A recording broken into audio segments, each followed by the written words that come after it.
আজকে আমি খুবই মজার একটি নাস্তা বানিয়ে দেখাবো। তো এই নাস্তাটা বানানো একেবারে সহজ। আর এই নাস্তাটা বানাতে তেমন কোনো উপকরণের প্রয়োজন হয় না। তো এই নাস্তাটা বানানোর যে উপকরণের প্রয়োজন হয় এগুলো এখন সবার ঘরে ঘরে থাকে। আর যেহেতু এখন আমের সিজন, তো আম তো এখন প্রত্যেকের ঘরেই থাকে। তো আমরা তো সবসময় তাল দিয়ে তালের বড়া বানিয়ে খেয়েছি।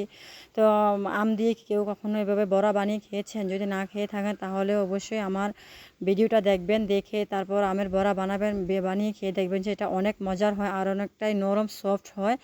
তো এখন তো সবার ঘরে আম আছে, আর যে আম বড়া বানাতে যে উপকরণগুলো দরকার হয় এগুলো তো মনে করেন যে হাতের কাছে আমাদের সব সময় থাকে। তো যেহেতু এখন আমের সিজন, তো আপনারা চাইলে বাজারে আম দিয়েও বানাতে পারেন, কারণ বাজারে আমটা একেবারে স্মুথ আর অনেক মিষ্টি হয়। তো যেহেতু এই যে আমগুলো দিয়ে বানাবো, আর এই আমটা হচ্ছে আমার গাছের। তো এই আমটা যে আমি খাচ্ছি দেখুন, তো এই আমটা টক মিষ্টি ছিল। তো আমি একটু চেক করে নিচ্ছি এগুলো কোনটা মিষ্টি কোনটা টক। যেহেতু গাছের আম একটু টক মিষ্টি হয়, আর তার সাথে এগুলো একটু আঁশ জাতীয় হয়। তো এই তো দেখুন আমি আমটা ভালোভাবে এভাবে চিপে নিয়েছি, চিপে রসটা বের করে নিচ্ছি। তারপর কিন্তু আমি বড়াগুলো ফেলে দিই না, আমি বসে বসে লবণ দিয়ে বড়াগুলো খেয়েছি, কারণ আমার কাছে অনেক ভালো লাগে। আপনারা চাইলে বাজারের কেনা আম দিয়ে বানাতে পারেন, কোনোটার মধ্যে কোনো আঁশ থাকে না, ওটা অনেক মিষ্টি থাকে। তো যেহেতু আমার এগুলা গাছের আম একটু টক মিষ্টি হয়, তো ওই কারণে আমি এখানে একটু চিনি দিয়েছি, একটু সোডা দিয়েছি আর একটু লবণ দিয়ে এটাকে ভালোভাবে মিশিয়ে তারপর একটু মানে ছেঁকনি দিয়ে সেঁকে নিচ্ছি, কারণ এটাতে একটু আঁশ থাকতে পারে, তো পিঠা বানানোর জন্য একটু সমস্যা হবে। তো এই কারণে আমি একটা ছাঁকনি দিয়ে ছেঁকে নিয়েছি।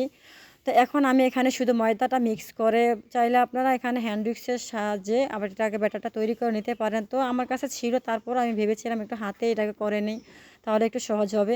তো আমি এটাকে হাতে ভালোভাবে এটাকে কষলিয়ে কষলিয়ে মানে এভাবে ব্যাটারটা তৈরি করে নেবেন। এবার যত কষলিয়ে ব্যাটারটা তৈরি করবেন তত স্মুথ একটা ব্যাটার হবে, কারণ পিঠাটা বানানো তখন সাথে সাথে একটু ফুলে যাবে। তো আপনারা যখন এরা ব্যাটারটা তৈরি করবেন, এখানে চাইলে কিছুক্ষণ রেখে দিতে পারেন ব্যাটারটা সেট হয়ে যাওয়ার জন্য। তো আমি সাথে সাথে বানিয়ে নিয়েছি।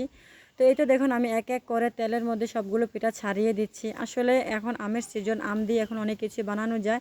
ইনশাল্লাহ আমি আপনাদের সাথে আস্তে আস্তে সবগুলো রেসিপি শেয়ার করব। তো আর যদি আপনারা আমার ভিডিও দেখে যদি সুন্দর করে লাইক কমেন্ট করেন, আমাকে উৎসাহ দেন, তাহলে নতুন ভিডিও বানানোর অনুপ্রেরণা জাগে আর আমার কাছে খুবই ভালো লাগবে।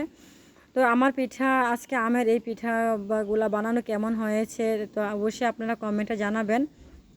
আর দেখে বুঝতে পারতেছেন এগুলো খুবই সুন্দর হয়েছে, আর আমার মেয়ে তো খুবই পছন্দ করে এই পিঠাগুলো।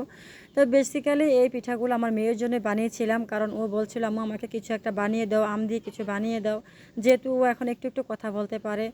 তো তার জন্য বানিয়েছিলাম, সন্ধ্যা নাস্তা হিসাবে এটাকে বানিয়ে দিয়েছিলাম আমার মেয়েকে। তো এতে এক এক করে আমি সবগুলো পিঠা ভেজে নিয়েছি, আর আলহামদুলিল্লাহ পিঠাগুলো খেতে অনেক মজার ছিল। আপনারাও আপনাদের সোনামণিদের এরকম সুন্দর পিঠা বানিয়ে দিতে পারেন, আর ওরা অনায়াসে সেটা খেয়ে নেবে। তো যদি আজকে আমার এই আমের পিঠাগুলো বানানো আপনাদের ভালো লেগে থাকে, তাহলে অবশ্যই অবশ্যই ট্রাই করে আমাকে জানাবেন কেমন হয়েছে। তো আজকের ভিডিওটা এখানে শেষ করছি।